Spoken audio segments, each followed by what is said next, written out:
कुछ technical problem के कारण दोस्तों वीडियो रुक गई थी। हम इसी को जो है दूसरा वीडियो में डाल देंगे पार्ट 2 लिख करके, ठीक है। कुछ टेक्निकल कारण से रुक गई थी, हम यहीं से वीडियो को डाल देंगे, ठीक है। हम जो है सातवाहन कालीन धर्म के बारे में चर्चा कर रहे थे और कुछ कारण से वीडियो रुक गई, ठीक है। तो हम इसको पार्ट 2 बना करके डाल देंगे, सातवाहन कालीन संस्कृति लिख करके पार्ट 2 बना के डाल देंगे, और एक पार्ट 1 में रहेगा, एक पार्ट 2 में रहेगा। चलिए, तो हम बात कर रहे थे धर्म के बारे में कि यहाँ पे जो महिलाओं का जो धर्म में भी अधिकार था महिलाओं को, कोई भी पूजा पाठ या कर्म के अनुसार जो कि कोई भी धर्म के अनुसार जो अनुष्ठान होता था उसमें वो बिना महिलाओं का जो है कि पूरा नहीं माना जाता था। आज भी आपके घर में अगर पूजा पाठ होते होंगे या हमारे घर में भी पूजा पाठ होते हैं तो वो माता पिता साथ बैठते हैं ना पूजा में, ठीक है। तो उस तरीके से यहाँ पे दिखाई देता है, ठीक है। तो सातवाहन वंश में धार्मिक दशा की हम लोग चर्चा कर रहे थे, ठीक है, धार्मिक दशा की। तो कहा जाता है इस समय जो है, इसी समय दोस्तों भारत के इतिहास में पहली बार जब शक जो है विदेशी थे, शक विदेशी थे, यवन जो है विदेशी थे, इन सबों का भारतीकरण किया जा रहा था। और इसके बाद देखिएगा कुषाण वंश, ठीक है, उसके बाद कई सारे यूची आएंगे, हून आएंगे, कई सारे जाति आएंगे और उन सब का भारतीकरण किया जाएगा। तो इस समय कहा जाता है कि जब शक और हिंदवन आए थे उनका जो है भारतीकरण किया जा रहा था, यानी कि उनको जो है भारतीय धर्म में शामिल किया जा रहा था, क्योंकि वो विदेशी थे, वो विदेश से आए थे, तो उनका भारतीयकरण इस समय किया जा रहा था, ठीक है। और यहीं से ये नई परंपरा की शुरुआत होती है कि विदेशियों को जो है भारतीकरण करने का, ठीक है। और इनकी जो नीति थी दोस्तों, सातवाहन वंश के जो राजाओं की नीति थी वो कहीं न कहीं जो है सहिष्णुता की नीति दिखाई देती है। सहिष्णुता की नीति का मतलब है दोस्तों कि राजा किसी विशेष धर्म को मानते हैं लेकिन वो सभी धर्मों को कि समान अधिकार देते हैं उठने के लिए या अपने व्यवसाय करने के लिए, अपने कि अनुष्ठान करने के लिए, ठीक है। तो ऐसी राजा की नीति को जो है सहिष्णुता की नीति कहा जाता है। सातवाहन वंश के राजा मूल रूप से ब्राह्मण धर्म अवलंबी थे, ठीक है, मूल रूप से ब्राह्मण धर्म अवलंबी थे, लेकिन यहाँ पे आपको दिखाई देगा कि वो बौद्ध धर्म का भी कि बहुत महत्वपूर्ण योगदान दिए हैं, बौद्ध धर्म के भी सम्मान में ये महत्वपूर्ण योगदान दिए हैं। और यहाँ ये भी दिखाई देगा कि बौद्ध धर्म का जो है कि ये विकास में बहुत सारा योगदान दिए। जैसे अगर हम बात करेंगे तो धर्म में ध्यान रखिएगा दोस्तों, ये जो राजा है ये मूल रूप से ब्राह्मण धर्म अवलंबी है, ठीक है, ब्राह्मण धर्म अवलंबी है, लेकिन ये जो है अपनी नीति कैसी रखती है, अपनी नीति जो है सहिष्णुता की नीति ये रखते हैं, ठीक है। और यहाँ पे ये सहिष्णुता का यहाँ दिखाई देगा आपको कि बौद्ध धर्म का भी ये जो है सम्मान करते हुए, बौद्ध धर्म का भी बहुत महत्वपूर्ण योगदान देते हुए ये दिखाई दे रहे हैं, ठीक है। बौद्ध धर्म में भी ये योगदान दिए हैं। जैसे अगर हम बात करेंगे तो इस वंश के जो राजा है वो बौद्ध धर्म में जो महत्वपूर्ण योगदान दिए हैं, जैसे आपको दिखाई देगा कि महाराष्ट्र में जो अजंता की गुफा है, काबले की गुफा है, भांजा गुफा है, नागार्जुन कुंडी गुफा है, नागार्जुन कुंडा की गुफा है, अमरावती है, इन सभी गुफाओं में जो है सातवाहन काल के जो है कलाकृति दिखाई देगा आपको, ठीक है। जैसे कि आप जब अजंता की गुफा में जो सबसे प्राचीन जो कलाकृति दिखाई दे रही है वो सातवाहन वंश का भी दिखाई दे रहा है, जो लगभग 100 ईसा पूर्व से लगभग ईस्वी के प्रारंभ के आसपास मानी जाती है, ठीक है। तो देखिए इसने जो है बौद्ध धर्म में अपना महत्वपूर्ण योगदान दिया। तो इसमें हम लिख ही देते हैं कि बहुत सारे गुफा का भी इसमें प्रमाण मिलता है, जो सातवाहन वंश की कला उसमें दिखाई देगा आपको।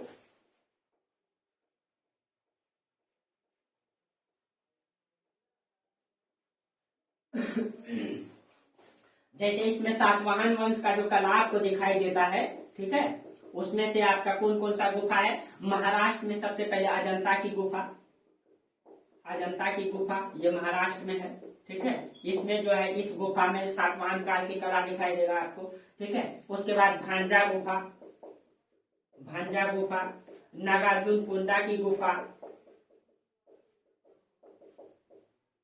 नागार्जुन कुंडा की गुफा, अमरावती गुफा, अमरावती गुफा, इन सभी गुफाओं में जो है सातवाहन काल के कला आपको दिखाई देंगे, ठीक है। भांजा एक है आपका कार्ले की गुफा, 5वां में आप लिख लीजिए कार्ले गुफा, कार्ले गुफा, ये जो अजंता की गुफा ये महाराष्ट्र में है, कार्ले गुफा महाराष्ट्र के पुणे में है, भांजा की गुफा भी पुणे में है, नागार्जुन कुंडा आंध्र प्रदेश में, अमरावती भी आंध्र प्रदेश में है। इन सभी गुफाओं में आपको दिखाई देगा कि सातवाहन काल की कला इसमें दिखाई देता है, और बहुत सारे शासकों ने, सातवाहन काल के बहुत सारे शासकों ने इसमें योगदान दिया है। ठीक है, आप जाइएगा घूमने, बहुत ही बेहतरीन है। ठीक है, बहुत ही बेहतरीन है। और मतलब कि ये लोग ब्राह्मण धर्म के साथ साथ, हाँ, जो आपका एक स्तूप है दोस्तों, ध्यान से उतर गया, शायद अमरावती स्तूप है, उसका जो है कि रैली का निर्माण सातवाहन वंश के राजाओं ने किया है। तो कहीं कहीं बौद्ध धर्म के योगदान में जो है इसका महत्वपूर्ण योगदान है, बौद्ध धर्म के उत्थान में इनका योगदान भी महत्वपूर्ण दिखाई देता है। और ये ब्राह्मण धर्म के साथ साथ बौद्ध धर्म का भी प्रतीक का पूजा करते हुए दिखाई दे रहा है, जैसे शिव का, त्रिशूल का, बुद्ध के चरण का, बुद्ध की पादुका का, ठीक है, धर्म चक्र का, इन सब का जो है कि पूजा करने का प्रमाण दिखाई देता है। अब बौद्ध धर्म में कहा जाता है कि भदायनीय संप्रदाय, ठीक है, कन्हेरी और नागनिका क्षेत्र में मतलब कि प्रचलित हुआ था। ठीक है, महासंघिक संप्रदाय से ही एक उत्पन्न हुआ था। ठीक है, धम्मतीरी संप्रदाय सोपारा क्षेत्र में। ठीक है, तो देखिए इसी समय सातवाहन काल में बौद्ध धर्म में जो नया संप्रदाय का उत्थान हुआ, एक तो भदायनीय संप्रदाय, भदायनीय संप्रदाय।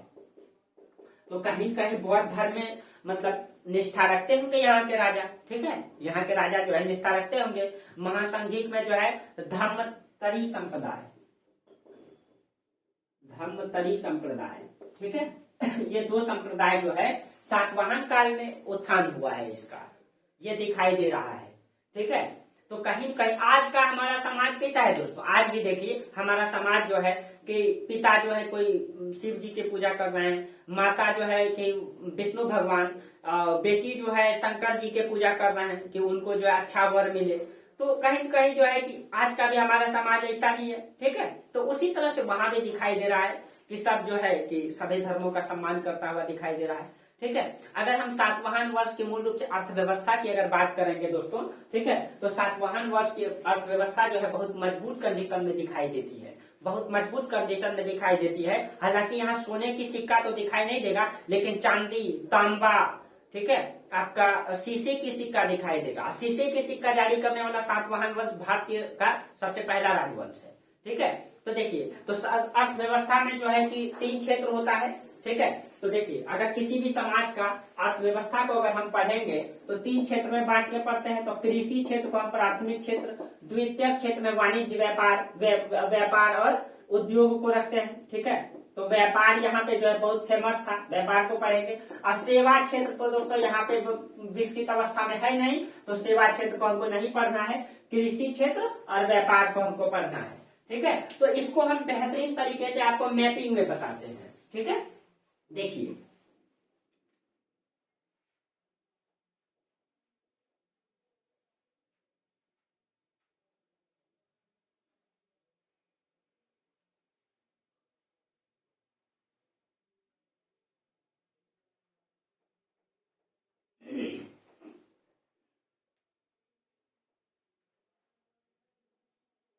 तो पहले हम कृषि की चर्चा कर लेते हैं थोड़ा सा, फिर व्यापार का जो है मतलब पूरा तरीके से करेंगे। ठीक है, जो कृषि होता था, यहाँ का जो मुख्य अर्थव्यवस्था का मुख्य आधार कृषि होता था। ठीक है, क्योंकि उस समय बहुत मोबाइल और ये सब टीवी टावर ये सब तो था नहीं, तो मुख्य आधार क्या है, कृषि करना, और उसी का उपज से जो है आमदनी था। ठीक है, और जो भी फसल होता था उसको निर्यात किया जाता था, खान से जो प्राप्त होता था, इन सब चीजों का था। तो लेकिन मुख्य अर्थव्यवस्था का मुख्य आधार कृषि था। और कृषि जो है कहाँ, कृषि जो है मतलब कृषि कार्य जो किया जाएगा उसी से इसका टैक्सेशन सिस्टम मतलब चालू होगा। ठीक है, तो यहाँ देखिए कृषि यहाँ पे 2 प्रकार का दिखाई दे रहा है। जो भूमि होता था वो 2 प्रकार का, एक तो जो है कि किसान भूमि और एक राजकीय भूमि या सरकारी भूमि। एक राजकीय भूमि और एक होता था किसान भूमि।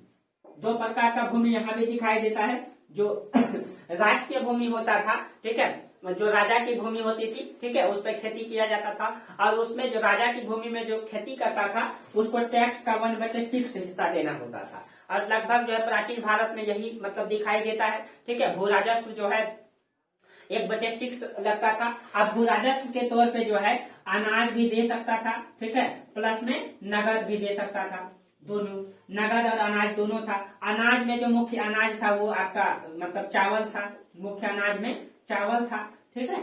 तो भूमि इस प्रकार से दिखाई देती है कि राज की भूमि किसान भूमि दोनों है, ठीक है। और दोनों रूपों में कर देने की भी परंपरा थी। एक नई परंपरा यहाँ पे आरंभ हुआ था, भूमि दान की परंपरा। आपको बताए थे कई सारे जो सातवाहन वंश के राजा हैं वो अचकाल के ग्राम, ठीक है, कर्जक ग्राम, कई सारे ग्राम भूमि दान देने की प्रथा प्रारंभ हुई थी इसी समय। और कहीं न कहीं भूमि दान से जो है कि सामंतवाद का विकास हुआ है, सामंतवाद का विकास भूमि दान से ही हुआ है। तो यहाँ पे आपको जो है भूमि दान की भी प्रथा दिखाई देगी, ठीक है, भूमि दान की प्रथा, ठीक है। हम लोगों को मजबूत रूप से पढ़ना है व्यापार को, ठीक है। तो व्यापार को हम लोग देखते हैं। भूमि तो इस प्रकार से था, ठीक है। और व्यापार के बारे में कहा जाता है कि व्यापार राष्ट्रीय और अंतर्राष्ट्रीय दोनों होता था। देखिए, अगर हम व्यापार के बारे में बात करें तो व्यापार जो है राष्ट्रीय भी था और अंतर्राष्ट्रीय भी था। अंतर्राष्ट्रीय, ठीक है, और राष्ट्रीय, राष्ट्रीय का मतलब आंतरिक व्यापार, ठीक है। और अंतर्राष्ट्रीय व्यापार में कहां कहां से व्यापार होता था? अंतर्राष्ट्रीय व्यापार में यूनान से व्यापार होता था, मिस्र से व्यापार होता था, मिस्र, यूनान, अरब देश से व्यापार होता था, आपका श्रीलंका से व्यापार होता था, श्रीलंका से, दक्षिण पूर्वी एशिया से व्यापार होता था, दक्षिण पूर्वी एशिया यानी कि इंडोनेशिया से, ठीक है। कहीं कहीं प्रमाण मिलता है कि चीन से भी व्यापार होता था, लेकिन स्पष्ट प्रमाण नहीं है कि उनसे भी व्यापार होता था, ठीक है। लेकिन इन सब देशों से व्यापार होता था। और व्यापार के लिए जो प्रमुख बंदरगाह था यहाँ का फेमस, यहाँ का जो फेमस था, तो गुजरात में था आपका भरूच बंदरगाह, ठीक है। एग्जैक्ट नहीं दोस्तों, आप लोग एक बार देख लीजिएगा कहाँ है भरूच बंदरगाह। और महाराष्ट्र में आपका पड़ता था कल्याणी बंदरगाह।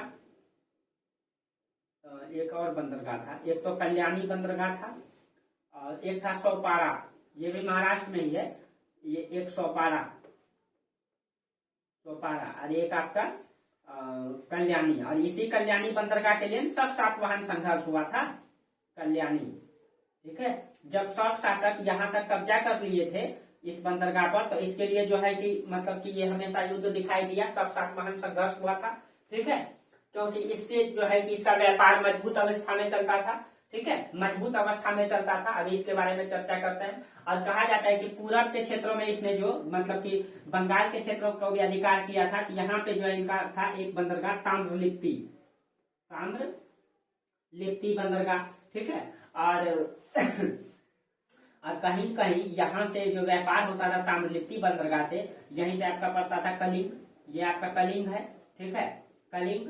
और कहीं कहीं कलिंग को अशोक ने अगर जीता था, तो ये जो दक्षिण पूर्वी एशिया है, अगर हम एशिया का मैप में बताएं तो ज्यादा अच्छा रहेगा, ठीक है। तो हम मैप में ही बताते हैं दोस्तों, एशिया का मैप में।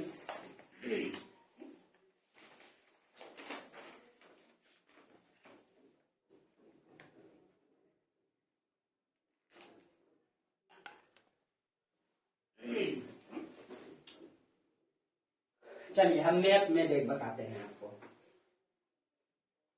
तो एक तो फिगर बनाना पड़ेगा,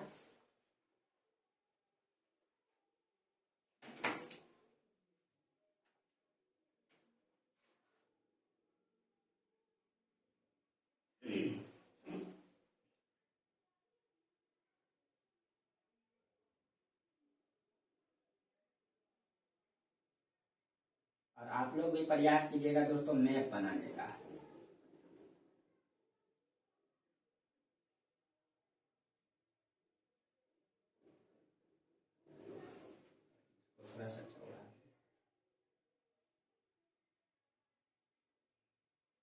ये आपका अफ्रीका हो गया, ठीक है, और इधर आपका एशिया है,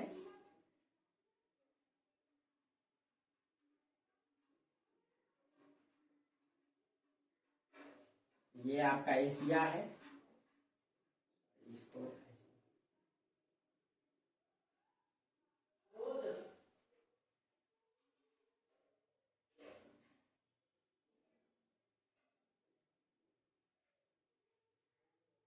तो हम तो प्रयास कर रहे हैं, ठीक है, थोड़ा सा इधर उधर होगा तो आप लोग, ये आपका यूरोप है,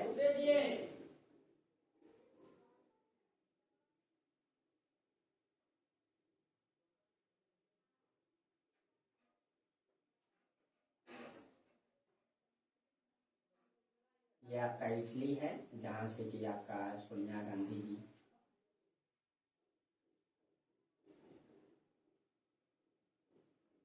ये आपका तुर्की, ठीक है, इस तरीके से। और ये आपका मतलब एशिया में यहाँ आपका इंडोनेशिया भी, ये इंडोनेशिया है, ठीक है।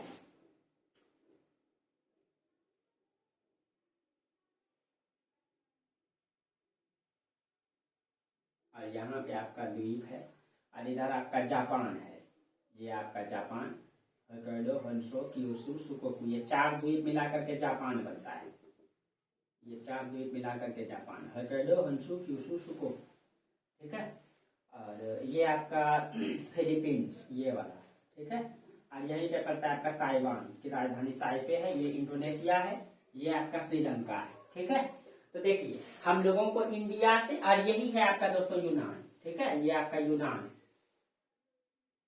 इटली की राजधानी रोम, यहाँ से रोम से भी मतलब उसी क्षेत्रों से व्यापार होता था। और ये है आपका मिस्र, ये जो आपका देश है ये मिस्र है, जिसको इजिप्ट भी कहा जाता है, यहाँ से भी व्यापार होता था, ठीक है। मिस्र, यूनान, चीन, दक्षिण पूर्वी एशिया, श्रीलंका, इन सब देशों से मतलब व्यापार। हाँ, थोड़ा सा हम चर्चा कर दें तो देखिए, हम एक राष्ट्र, देखिए स्थल मार्गों से भी व्यापार होता था और जल मार्गों से भी व्यापार होता था, और इस समय ज्यादातर विकास स्थल मार्ग से ही था, ठीक है। जो यहाँ से कई सारे बंदरगाह से, जैसे यहाँ एक बंदरगाह था, और इस बंदरगाह से व्यापारिक मार्ग गुजरता था, और इधर से एक मार्ग गया था, और एक मार्ग इधर से होते हुए यही जो काराकोरम मार्ग होते हुए यहाँ तक आ गया था, और यही ये इधर जोड़ दिया गया, और यही काराकोरम मार्ग होते हुए एक मार्ग जो है डायरेक्ट मिस्र होते हुए, ठीक है, ये आपका मिस्र में यहाँ सटा हुआ, ये लाल सागर है, एकदम यहाँ तक आ जाता था। और ये हो गया तुर्की, और तुर्की से एकदम चल जाता था यूनान, तुर्की से यूनान, ठीक है। और इसी को जोड़ दिया गया था, इसी को जोड़ दिया गया था, ये लाल सागर होते हुए इधर से, ठीक है। ये अरब सागर के यहाँ बंदरगाह है, एक बंदरगाह, और एक फारस की खाड़ी में चल गया है, और एक यही मतलब भरूच बंदरगाह, कल्याणी बंदरगाह, ठीक है, यहाँ दक्षिण का बंदरगाह, फिर इधर से जोड़ करके यहाँ ताम्रलिप्ति बंदरगाह, फिर यहाँ से यहाँ तक आ गया है, ठीक है। और फिर इधर से भी एक मतलब मार्ग गया हुआ था, इधर से एक मार्ग भी था, ठीक है। तो आपको जब किसी एक दिन पूरा वर्ल्ड का मैप में आपको इसके बारे में बताएंगे, और इधर उत्तरी अमेरिका दक्षिणी अमेरिका का अभी खोज तो हुआ नहीं है, तो हम लोगों को इधर का देखना है। तो देखिए इस समय मतलब कहा जाता है कि जो मतलब व्यापार होता था दोस्तों, ये अंतर्राष्ट्रीय स्तर पर व्यापार होता था, और अंतर्राष्ट्रीय स्तर पर जब व्यापार होता था तो भारत की ओर भुगतान संतुलन झुका हुआ था। भारत इस समय सोने की चिड़िया बन रहा था, और इस व्यापार का जो मतलब प्रमाण मिलता है, ये 2 पुस्तक में मिलता है, ठीक है। एक है मिलिंद पन्ह, एक है महावस्तु, 2 मतलब पुस्तकों में इस व्यापार सातवाहन काल का व्यापार का जो उल्लेख है 2 वस्तुओं में मिलता है। यह है आपका सातवाहन राजवंश, जो पूरे दक्षिण भारत को लगभग जीता था, ये पूरे दक्षिण को लगभग जीता था, ठीक है। तो दक्षिण में जितने भी बंदरगाह थे उन सब से इनका प्रमाण मिलता है। दक्षिण में इसने 2 बंदरगाह बनाया था, उसमें एक का नाम आता है अल्लो सीगो, यहाँ पे एक बंदरगाह था अल्लो सीगो,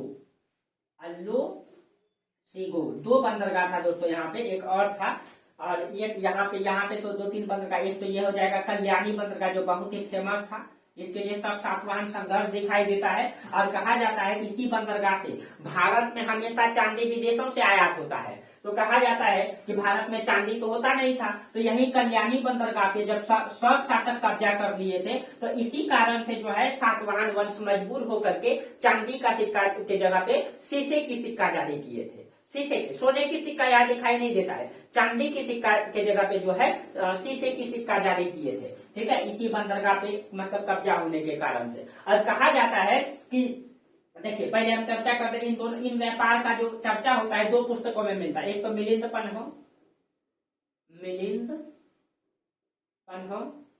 और एक दूसरा पुस्तक है महावस्तु। इन दोनों पुस्तकों में इस व्यापार का प्रमाण मिलता है दोस्तों, ठीक है। इन दोनों पुस्तकों में व्यापार का प्रमाण मिलता है, ठीक है।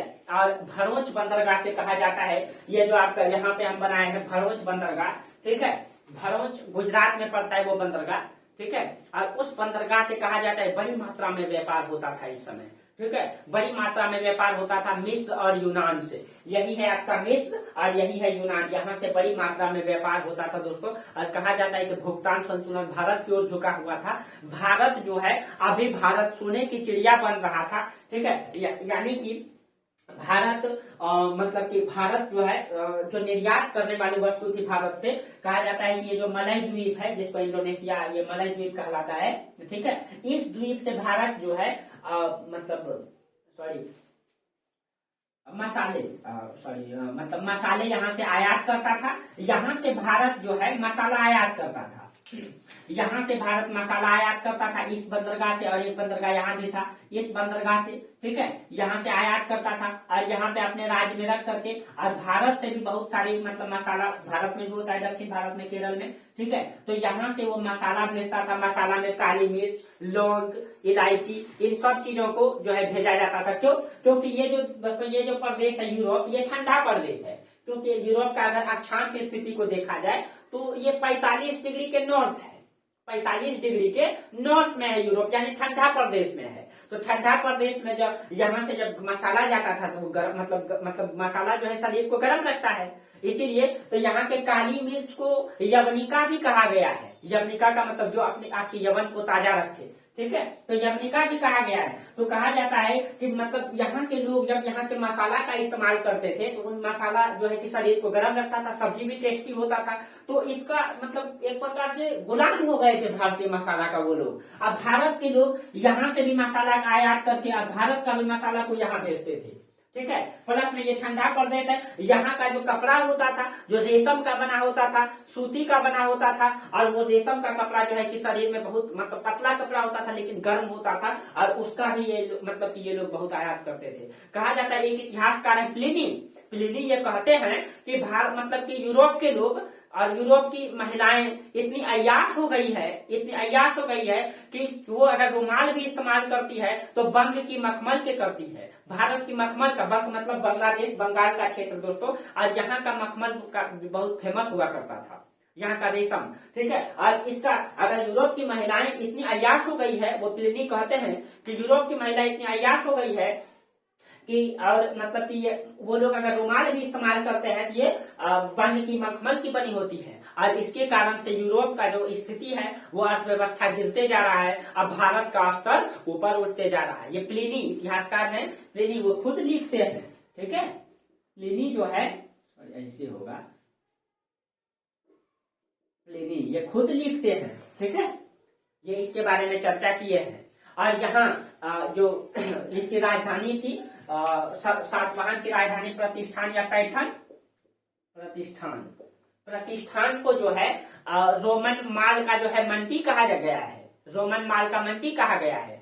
टोलमी प्लिनी ये ऐसे यूनानी लेखक है जो व्यापार का विवरण जो है, एक इतिहासकार है टोलमी, ये भी इस मतलब कि व्यापार का मतलब बेहद उल्लेख करते हैं, विवरण देते हैं इसके बारे में, ठीक है। बहुत लिखे हैं इसके बारे में, ठीक है। और कहा जाता है कि लौंग, इलायची, हीरा, रतन, ठीक है, चीनी मतलब मखमल, रेशम, काली मिर्च, मनके, मसाले, ये सब चीज जो है भारत से यूरोप भेजा जाता था, ठीक है। मिस्र भेजा जाता था, और भारत मतलब जब यहाँ से मसाला भेजता था तो यूरोप वाला उसके बदले में सोना देता था दोस्तों। और कहा जाता है कि भारत में अभी सोना भर चुका था और भारत सोने की चिड़िया बन रहा था। और यही इतना सोने की चिड़िया बन जाएगा, बड़ा बड़ा मंदिर में जो है मूर्ति, दरवाजे सोने के बने हुए थे।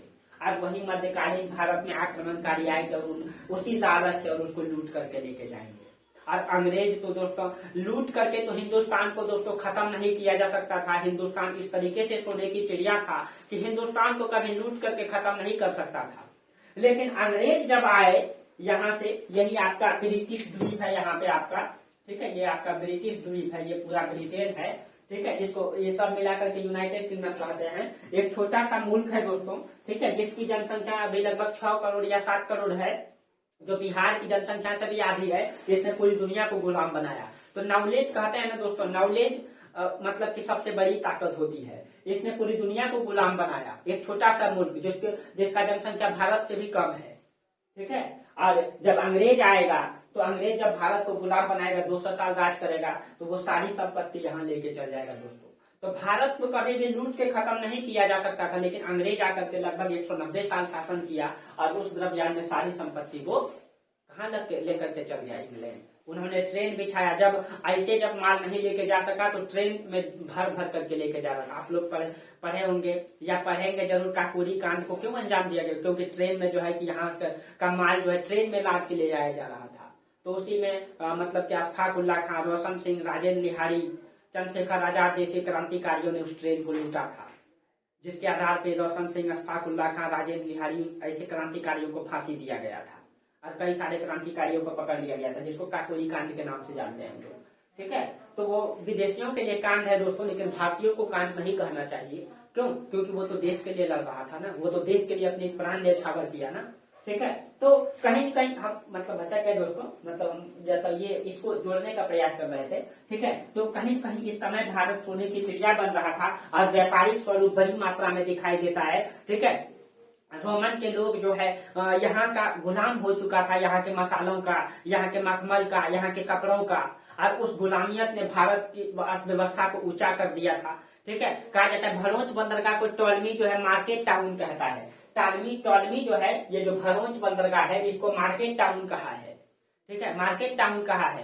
ताम्रलिप्ति बंदरगाह से बड़ी मात्रा में व्यापार दिखाई देता है, बड़ी मात्रा में। और कहा जाता है कि हिप्पालस नाम का मतलब व्यक्ति था जो पहली या दूसरी सदी ईस्वी में, ठीक है, हिप्पालस ने जो है अरब सागर से मतलब जो मानसूनी हवाओं की खोज किया, तो मानसूनी हवाओं के कारण जो है व्यापार और बढ़ गया था, क्यों? क्योंकि जब मानसूनी हवाएं चलती है तो लंबे समय तक एक दिशा में चलती है, और इधर से जब जहाज छोड़ दिया जाता तो डायरेक्ट आकर के यहीं रुक जाता था, ठीक है। तो आप लोग ज्योग्राफी अगर पढ़े होंगे तो मानसून के बारे में जरूर पढ़े होंगे, मानसून की उत्पत्ति जरूर पढ़े होंगे, नहीं तो हम जरूर ज्योग्राफी पढ़ाएंगे तो बताएंगे ही, ठीक है। तो इसके कारण से हिप्पालस नाम का व्यक्ति कहा जाता है मानसूनी हवाओं का खोज किया, इससे व्यापार और बढ़ गया। कहा जाता है कि ऐसे साल में जो है कि लगभग 20-25 जहाज आता था, अब महीना कई जहाज आने लगा था इसके कारण से, ठीक है। तो अंतर्राष्ट्रीय व्यापार मतलब बहुत बड़ी स्वरूप में दिखाई दे रहा है, ठीक है। और इस तरीके से व्यापार था दोस्तों इस समय, ठीक है। और सातवाहन वंश की जो अर्थव्यवस्था था ये मजबूत कंडीशन में दिखाई देता है, ठीक है, मजबूत कंडीशन में दिखाई देता है। चलिए, तो आज हम लोग यहीं तक चर्चा करेंगे। अगले क्लास में आप लोगों को कुषाण वंश के बारे में भी, कुषाणकालीन समाज के बारे में, अर्थव्यवस्था के बारे में भी चर्चा कर देंगे, ठीक है। क्लास छोड़ेंगे क्यों, आप लोगों को कुषाण वंश पढ़ा दिए हैं, ठीक है, उसकी भी अर्थव्यवस्था को चर्चा कर देंगे आप लोगों को, ठीक है, एकदम डिटेल से। तो आप लोगों को अगर वीडियो समझ में आता है दोस्तों, तो फिर आप लोग क्या कीजिए, फिर से आप लोग खुद समझते एक बार ठोक दीजिएगा, ठीक है। चलिए, तो आज हम लोग का क्लास यहीं तक रहने दीजिए, ठीक है। अब फिर हम लोग अगले क्लास में चर्चा करेंगे कुषाण वंश से। चलिए, तो फिर हम लोग अगले क्लास में चर्चा करते हैं, तब तक के लिए आप लोग को बहुत बहुत धन्यवाद। Thank you.